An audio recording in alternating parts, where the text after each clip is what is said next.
अस्सलाम वालेकुम वरहमतुल्लाहि वबरकातुहू। Students, I hope you all will be fine. Allah पाक आप लोगों को ईमान और सेहत की बेहतरीन हालत में रखें।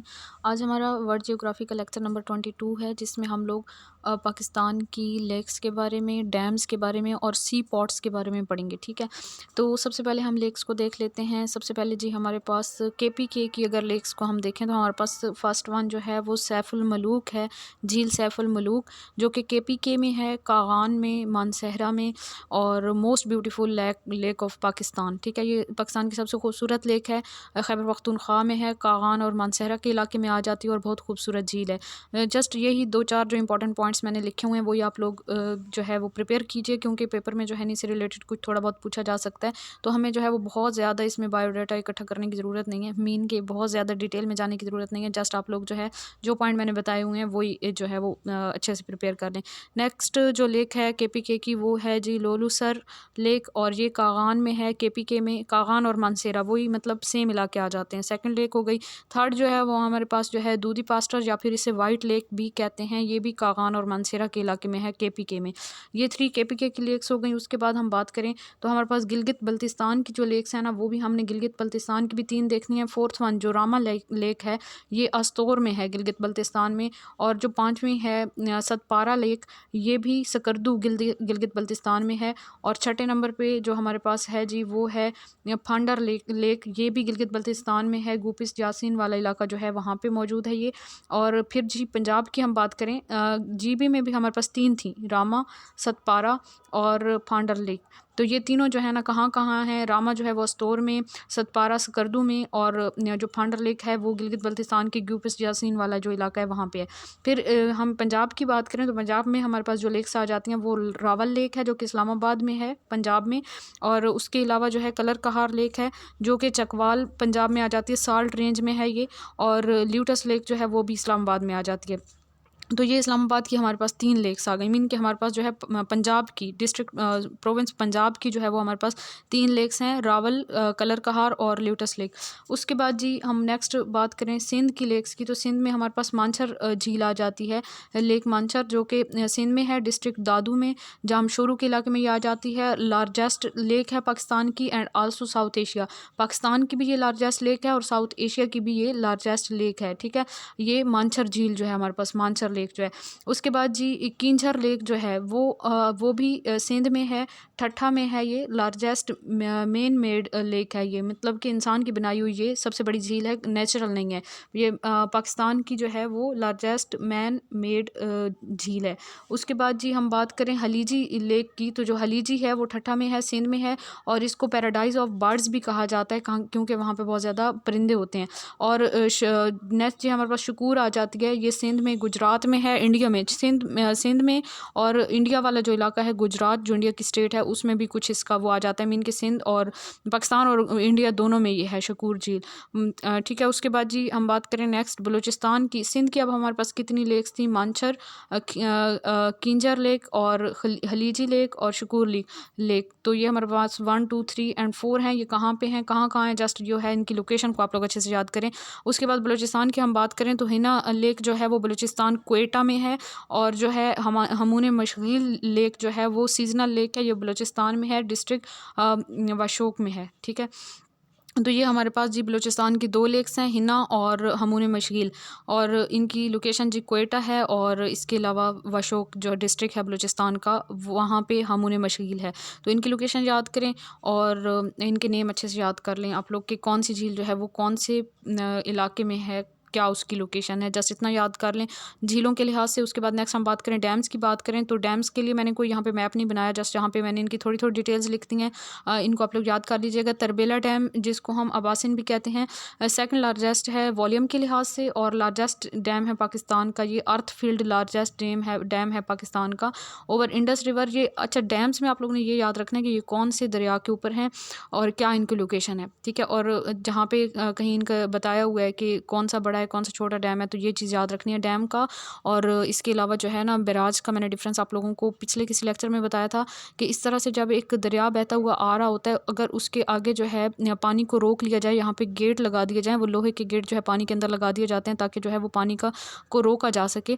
यहाँ पे गेट्स लगा के जो फ्लो कर रहा होता है रिवर, उसके रास्ते में गेट लगा के और वहाँ से अगर नहरें निकाल दी जाएँ और फसलों को सैराब किया जाए, तो ये जो एक पानी को रोकने का तरीका है गेट लगा के और इरिगेशन पर्पज़ के लिए यूज़ करते हैं, इसे हम बैराज कहते हैं, ठीक है। और अगर हम जो है यहाँ से नहरें ना निकालें बल्कि पानी को उसी तरह रोकें, उसी तरह जो है हम यहाँ पे गेट लगाएं और इधर से जो है हम बड़ी दीवारें बना दें, ऐसे वसी कर दें दरिया के कुछ गेट लगाने वाली जगह से थोड़ा सा पीछे जो है हम उसे वसी करके यहाँ पे वाटर को हम स्टोर कर लें और उससे फिर जो है हम बिजली बनाएं, पावर जनरेट करें, तो इसको हम कहते हैं डैम, ठीक है। डैम और बैराज में ये मेन डिफरेंस होता है कि जो डैम होता है वो एनर्जी गेनिंग के लिए या एनर्जी प्रोड्यूसिंग जो है वो उसका पर्पस होता है, एनर्जी की प्रोडक्शन, और जो हमारे पास बैराजेस होते हैं उससे जो है वो इरिगेशन पर्पज़ के लिए यूज़ किया जाता है।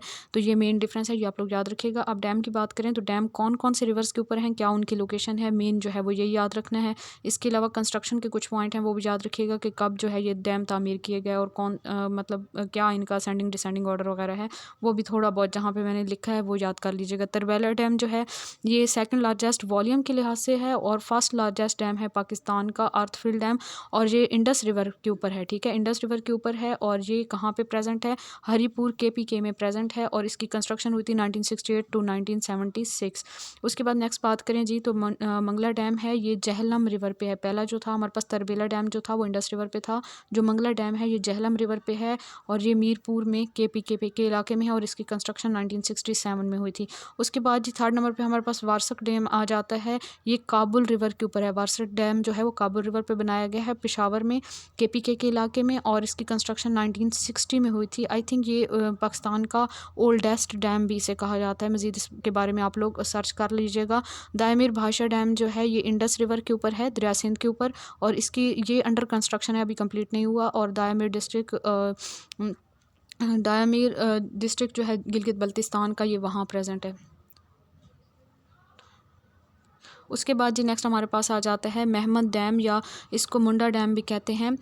ये सवात रिवर के ऊपर है। कौन से रिवर के ऊपर, सवात रिवर, और ये महमद डिस्ट्रिक्ट में है और KPK में, और ये भी अंडर कंस्ट्रक्शन है, ठीक है। उसके बाद नेक्स्ट जी खानपुर डैम है, ये हारो रिवर के ऊपर है या हैरो रिवर के ऊपर है, खानपुर KPK के इलाके में। और ये खानपुर वहाँ से जो है खानपुर झील भी है वहाँ पे, जो कि ड्रिंकिंग पर्पज़ के लिए जो है वहाँ से यूज़ किया जाता है उस झील को, और उसके पानी को इस्लामाबाद और रावलपिंडी में यूज़ किया जाता है। और इसके अलावा इसे इरिगेशन पर्पज़ के लिए, इन फसलों को सैराब करने के लिए भी इसे यूज़ किया जाता है उस झील को, जो कि झील का नाम भी खानपुर झील है और डैम का नाम भी खानपुर डैम है। उसके बाद जी नेक्स्ट बात करें तो गोमल जाम डैम है। गोमल जाम डैम जो है ये गोमल रिवर के ऊपर है, जैसे इसका नेम गोमल जाम है तो ये रिवर का नेम भी गोमल है। साउथ वजीरिस्तान में है ये और इसकी कंस्ट्रक्शन 2013 में हुई थी। उसके बाद हाब डैम है, ये डैम जो है हाब रिवर के ऊपर है, 56 किलोमीटर है कराची से। थर्ड लार्जेस्ट डैम है पाकिस्तान का, सिंध और बलूचिस्तान के इलाके में ये आ जाता है और इसकी कंस्ट्रक्शन 1981 में हुई थी। उसके बाद नेक्स्ट जी हमारे पास मीरानी डैम है, लार्जेस्ट बाय वॉल्यूम है ये, और ये दाश्त रिवर के ऊपर है, बलूचिस्तान में है। और सतपारा डैम है नेक्स्ट जी स्टूडेंट। सतपारा डैम जो है ये सकरदू गिलगित बल्तिस्तान में है और ये भी दरिया सिंध के ऊपर है, ठीक है।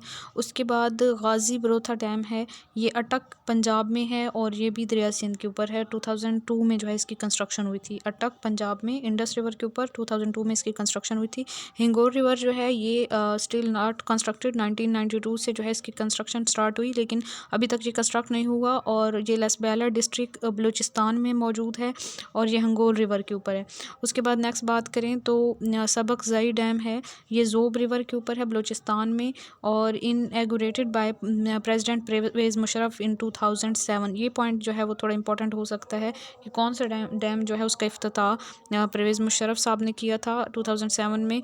ये जी सबकज़ई डैम है जो कि बलूचिस्तान में है, ज़ोब रिवर के ऊपर। उसके बाद कालाबाग डैम है, ये डिस्ट्रिक्ट मियांवाली में आ जाता है, ये भी दरिया सिंध के ऊपर है और ये भी अभी तक कंप्लीट नहीं हुआ। इस पर काफ़ी ज़्यादा जो है वो इश्यूज़ वगैरह हैं, तो उन इश्यूज़ में जाने की ज़रूरत नहीं है, जैसे इतना याद रखें। उसके बाद जी सी पोर्ट्स की बात करें पाकिस्तान की तो कराची पोर्ट है, लार्जेस्ट लार्जेस्ट और बिजीएस्ट पोर्ट है ये कराची में है। और मोहम्मद बिन कासिम पोर्ट जो है वो सेकंड लार्जेस्ट है, 35 किलोमीटर फ्रॉम कराची है। गवादर डीप सी पोर्ट जो है ये वार्म वाटर पोर्ट है, डीपेस्ट है, डीपेस्ट पोर्ट है पाकिस्तान की गवादर पोर्ट, और ये गवादर में है बलूचिस्तान में। कैटी बंदर पोर्ट जो है ये सिंध में है, डिस्ट्रिक्ट ठट्ठा में। कैटी बंदर पोर्ट जो है वो सिंध में डिस्ट्रिक्ट ठट्ठा में है। और मारा पोर्ट जो है ये बलूचिस्तान में गवादर डिस्ट्रिक्ट में आ जाती है। जी स्टूडेंट, जो जवानी है ये बलूचिस्तान में पाक ईरान बॉर्डर पे है, अलोंग गल्फ़ ऑफ ओमान, और गल्फ़ ऑफ ओमान जो है उसके करीब है। फिर पसनी जो है ये बलूचिस्तान में गवादर डिस्ट्रिक्ट में है। तो ये हमारा आज का लेक्चर था जिसमें हमने क्या देखा, लेक्स के बारे में देखा, और उसके बाद जी हमने डैम्स के बारे में देखा, और डैम्स के बाद हमने पोर्ट्स के बारे में देखा। तो यकीनन आप लोगों को बहुत कुछ सीखने का मौका मिला होगा। तैयारी किया करें अच्छी तरह, इतना ज़्यादा नहीं होता सिलेबस। आप लोग जो है वो डेली का डेली अगर कवर करेंगे तो बिल्कुल भी आप लोगों को परेशानी नहीं होगी। और ये चीज़ सिर्फ आप लोगों को एजुकेटर्स के टेस्ट में फ़ायदा नहीं देगी, बल्कि इसके अलावा आप किसी भी किस्म का कोई टेस्ट देते हैं तो वहाँ पे भी आप लोगों को ये चीज़ हेल्पफुल रहेगी। और इसके अलावा जो है ना, जब हमारे पास नॉलेज होता है हर चीज़ के बारे में, जैसे मल्टी सब्जेक्ट्स हम लोग स्टडी करते हैं, जैसे अब हम लोग स्टडी कर रहे हैं इस्लामिक स्टडीज़ और बाकी world geography, science, everyday science वगैरह, बेसिक मैथमेटिक्स, ये सब कुछ, तो इससे इंसान का कॉन्फिडेंस लेवल भी बढ़ता है। तो आप लोग ये ना सोचा करें कि जस्ट हमने टेस्ट की प्रिपरेशन करनी है, बल्कि अपनी लर्निंग के लिए, अपने कॉन्फिडेंस को बिल्ड करने के लिए जो है वो आप लोग अच्छे से प्रिपरेशन किया करें। और कहीं पे भी आप लोगों को किसी भी टॉपिक पे बात करना पड़े तो आप लोगों को मुश्किल ना हो। तो ये तो चीज़ें लाइफ में साथ साथ चलती रहती हैं। तो आप लोग जो है वो अच्छे से प्रिपेयर किया करें, और ख़ास तौर पे वीकेंड का जो टेस्ट होता है उसकी तैयारी अच्छी किया करें, ताकि रिवीजन करने में आप लोगों को प्रॉब्लम ना हो। अपना बहुत सारा ख्याल रखिए, दुआ में याद रखिए। जज़ाकल्लाहु खैर। अल्लाह हाफ़िज़।